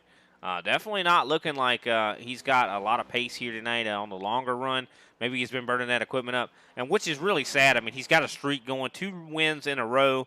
I wanted to see him get that third, but it's not looking like that's going to be the case. As now we have 10 laps to go. Of course, anything still could happen. You know, I think he'll settle for a top 10. Definitely going to be a good points day for him, as he's really high up, I do believe, in the points there for the Tucson Cup Series standings. But I think he's got about 100 in between him and Chris Severa. So this is going to be a good day for Chris Severa to maybe pad that cushion he's got right now in the points lead. Yeah, and he definitely is going to do just that, because all he has to do is just keep simply doing what he's doing. And we saw Jose Acosta, of course, he pitted later than everybody else. He's sitting in 7th place. Andrew Layton, I thought that Jose was just going to start pulling away from Andrew, but it looks like Andrew's starting to reel him back in. Last time by, he was 0.2 faster than Jose Acosta. So, but still, like I said, we're running out of time. I mean, definitely, this is a big track. 10 laps definitely takes quite a while to get by. But, I mean, looking at the time here, the timer, we have just over 7 minutes left in this race. So, I mean, these guys really have to bear down and try to make some faster laps. But I don't know if it's too late here. I mean, the tires are definitely seem like they're burning off for a lot of these drivers. A lot of these drivers are starting to slowly slow down. That they are, but definitely a great job from Brian Johnson and Chris Johnson. I know they didn't have the best nights on Thursday, especially Chris Johnson. I know he was involved in some accidents there, and definitely going to be a good recovery or redemption, I should say, here tonight for him.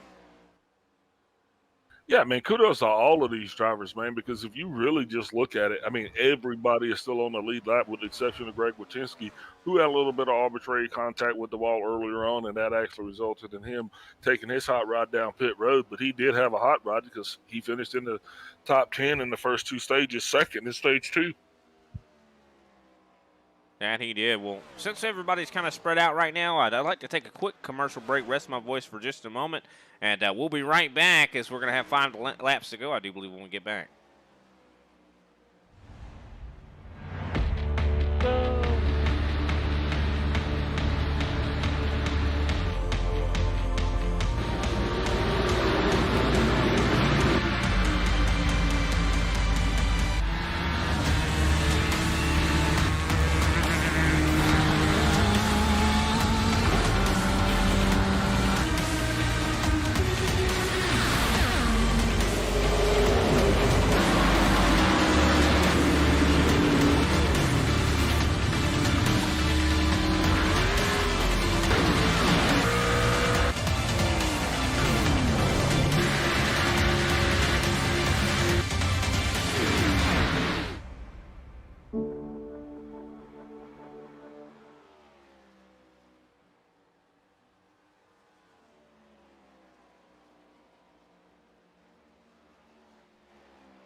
We are, of course, back, ladies and gentlemen. Some racing going on here as Chris Severa still out front, 2.72 seconds right now.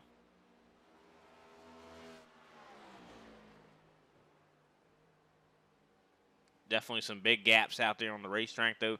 Ken LeBron still reeling in Ryan Strunk. He's right now 4/10 back there behind him. Yeah, Jose Acosta is actually starting to mellow out a little bit. He is actually picking up a little bit of speed. Last time we looked at Kendall LeBron and Ryan Strunk, Kendall was about a second away from Strunk, so he's picked up a lot of time here. And of course, but the one thing about it, we mentioned it earlier, the closer he gets to the back of that 77, the more that car is probably not going to handle quite as well. Yeah, especially at this stage of the race with 5 laps to go here.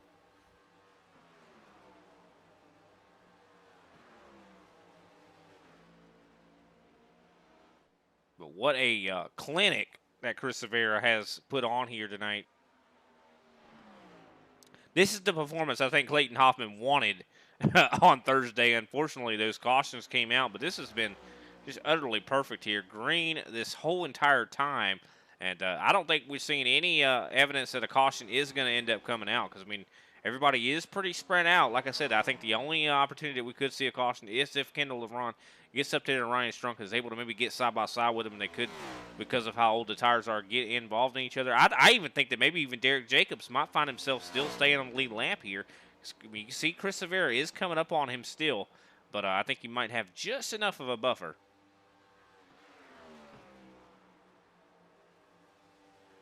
Now, next time by, going to be 3 to go here.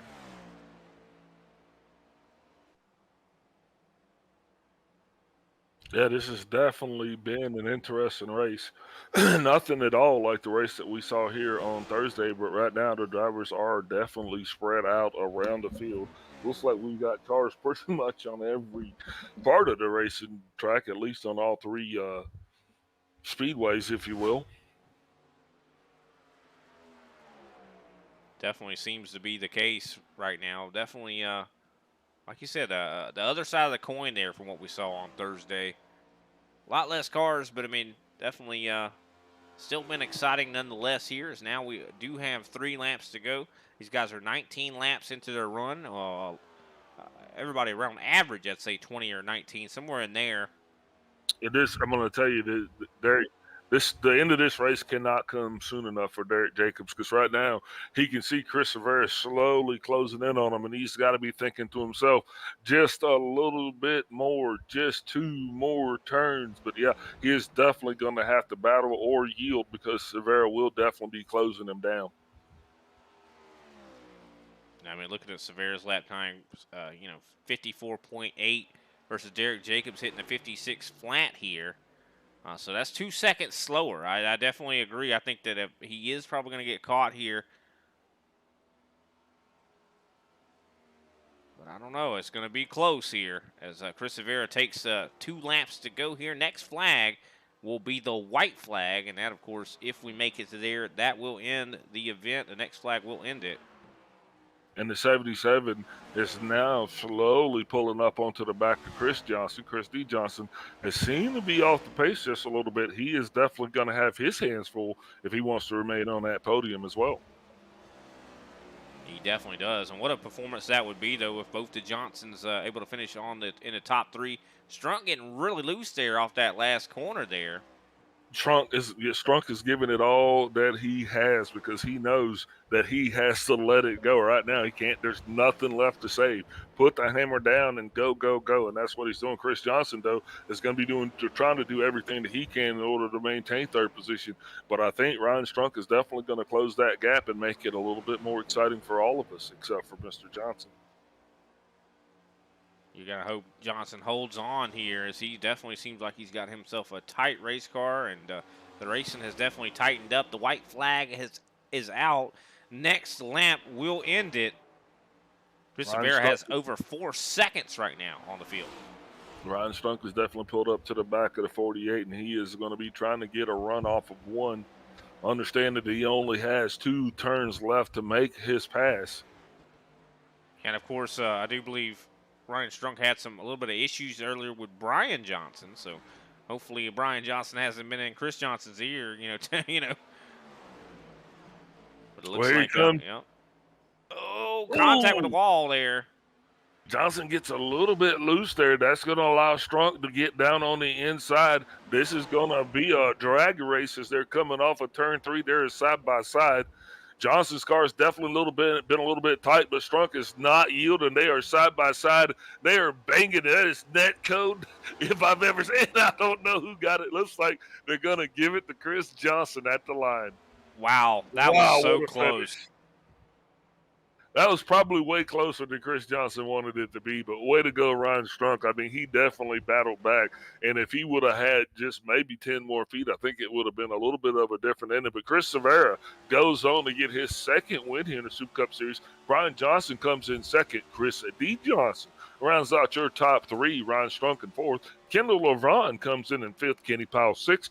Jose Acosta comes in at 7th. Andrew Layton 8th. Gary Adamson 9th. Frank Flores in 10th, Robert Pattengale 11th, Paul Olson 12th, John Mullins 13th, and Derek Jacobs 14th. Greg Wachinski, the only car not on the lead lap, so I'm 31 laps down. Let us take another brief step away, get a word from our sponsors, and we'll be back with our post-race coverage. Cardiology, I don't have the heart. Pulmonary doctor, no cigar. I can't diagnose a simple cold or flu, but if your engine's got a cough, I know what to do. Give it 6 of these and wash it down with this. A new air filter ought to help it catch its breath. Napa know-how. Napa know-how.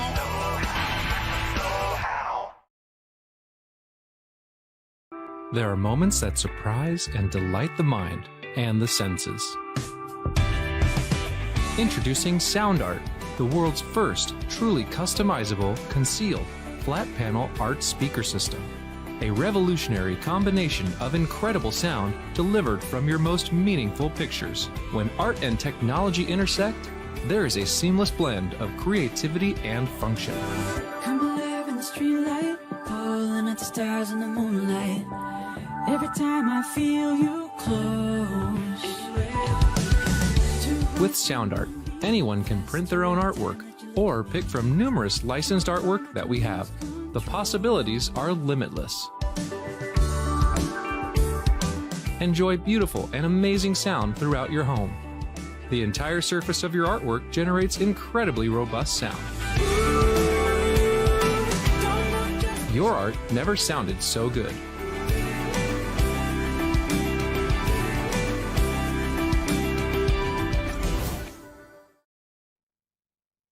And welcome back, ladies and gentlemen, as we have concluded here the Napa 200. What a race here tonight, as we saw some door banging going across the line.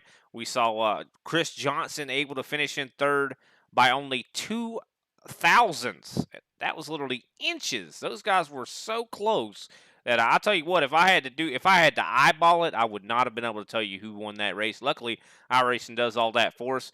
We do have Chris Johnson up here in the booth, our third place finisher. Man, that was a close one. Looks like y'all were having some fun there on that closing lap. Yeah, I mean, Strunk really, he really put it to me this race, but yeah, he was able to catch me on the closing laps and gave us that battle. Definitely looked like something you'd see on any given Sunday on a NASCAR race. I mean, that was an exciting one to watch. You guys left it all out on the racetrack. What was going on? You felt like you were slowing down there at the end there? Did you burn your tires up? Well, when we came out, me and Brian came out of the pits perfectly.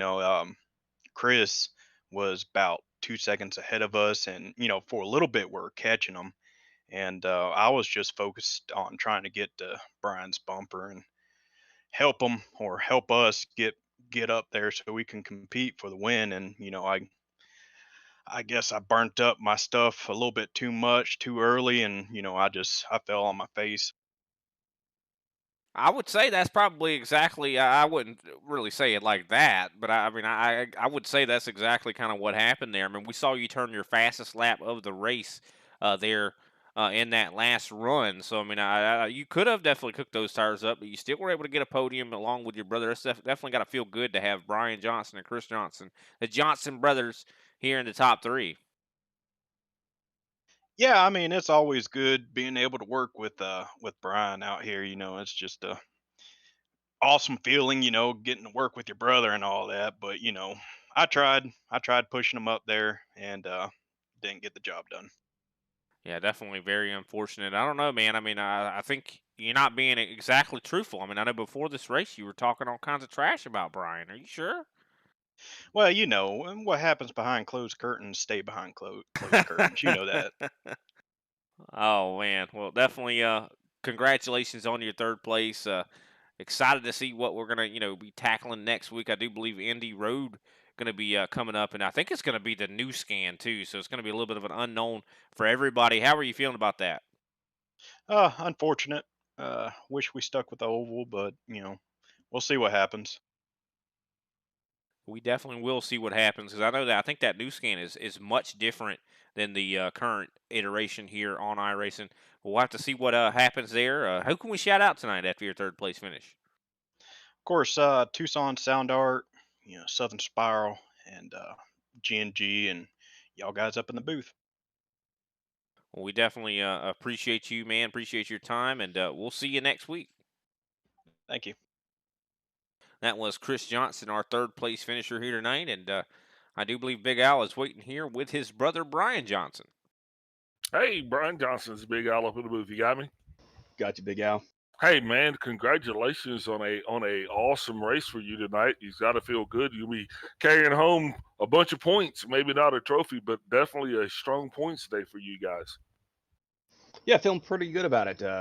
Overall, it was a decent race. Had fun racing with Severa and my brother Chris. So, we gave it our best shot there at the end. We came out of the pits, in pretty good shape, made up some time, but I was just too tight. I just didn't have the center rotation, especially in turn two on the long run. I was really, really struggling. I had to really back up the corner, and Severa was able to set sail after about 20 laps. But overall, a good race, and look forward to next week. Yeah. So how many? So what do you think was your shortfall? Do you think you were actually adequately prepared? Do you think you got enough laps in, or are you kind of wishing that you would have maybe had a little bit more? Yeah, no, I just tightened up the car a little bit too much there at practice. I wanted to set it up for the long run.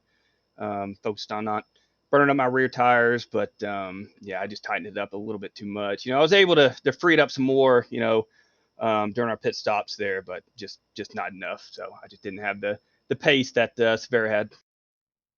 Well, nonetheless, still going to be an awesome points day for you guys. Strong second place finish. Next week, we're headed into Indy. I think it's going to be a little bit different look for everybody. I think this will be the first time these cars have actually gone there in this series.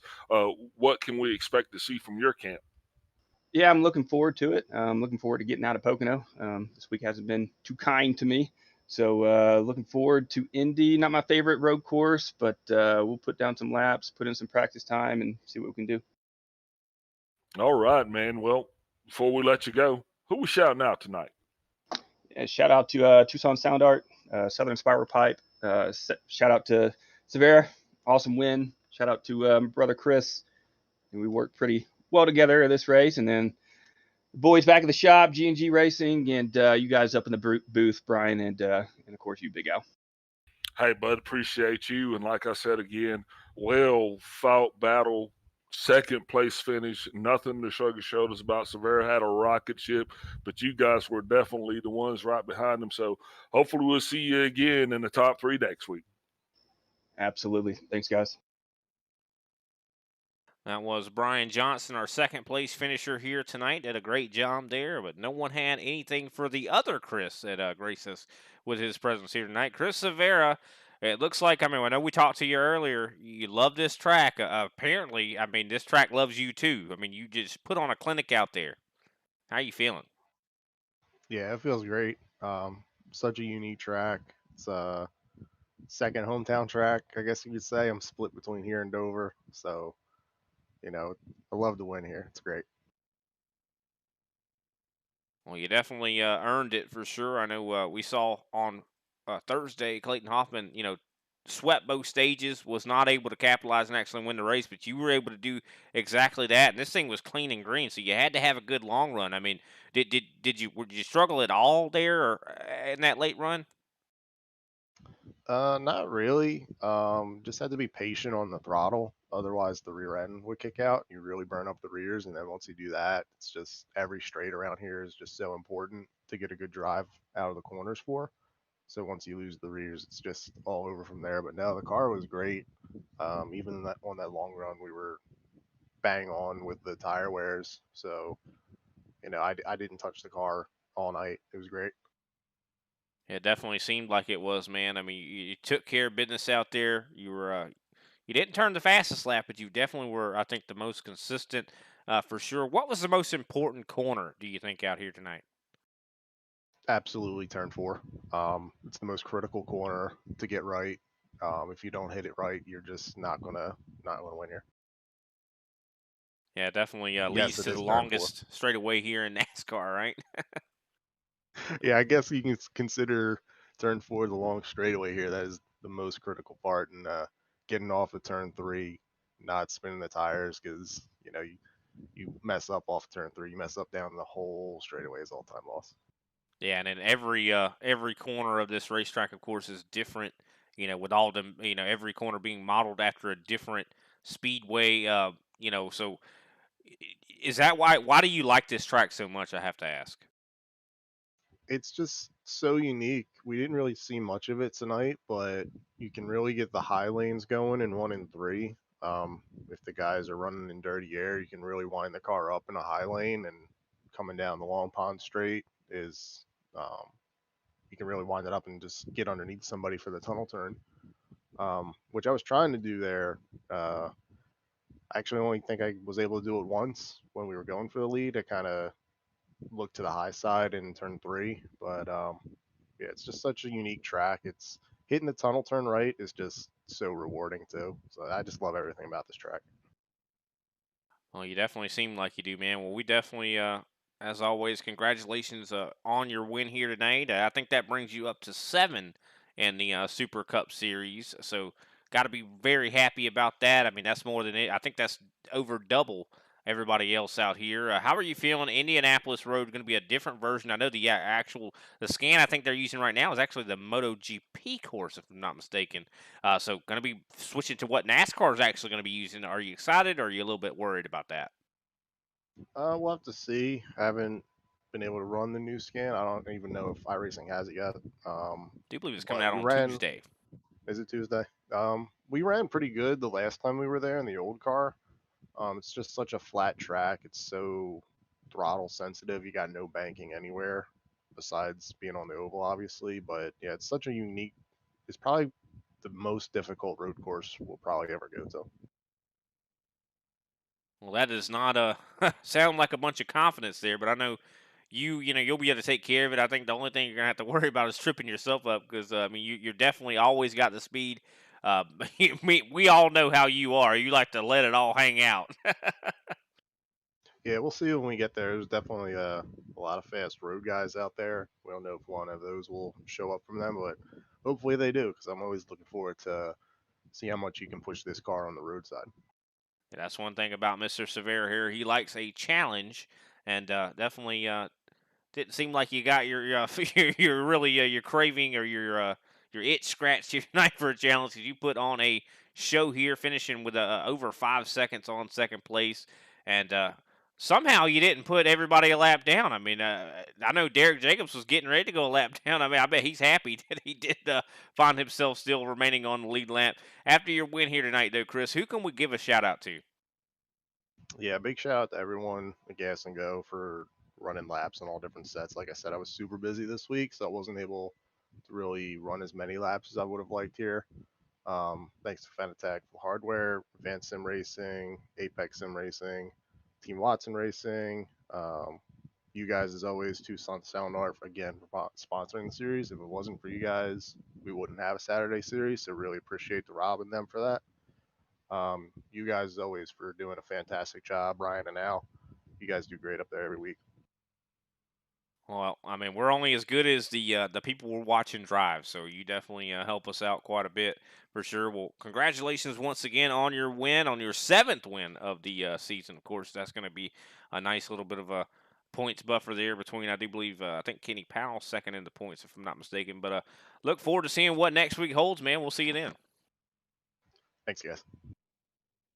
That was Chris Severa, your winner here tonight for the Napa 200. What a race it was, clean and green the whole way, flag to flag. Man, Big Al, I did not expect that. Definitely flip of the coin from what we had on Thursday. But, once again, the ISCA never disappoints. Some of the best racing that you're going to see week in and week out in this right here. And Brian, appreciate you for being the most humble and best assistant I could have. I want to give a shout out to our sponsors, Tucson Sound Art. Congratulations, Chris Severa, on the win. And thanks, Kenny Powell, for the opportunity. 100%. I think that about does it here for tonight. As always, we appreciate everybody out there tuning in. Tune in on next Thursday. I do believe we're going to be seeing, like I said, maybe the new skin of Indy Road. I have heard some rumblings. So don't take my word for it, but we'll see what we see there. Definitely going to be seeing some road course action no matter what. So make sure you tune in around. We'll be going live around 9:15 p.m. Eastern Standard Time, going green around 9:30. So make sure you tune in and catch all that action because these guys always bring it. And with that, I think that'll about do it for us. Thanks, everybody, once again for watching, and have yourselves a wonderful evening.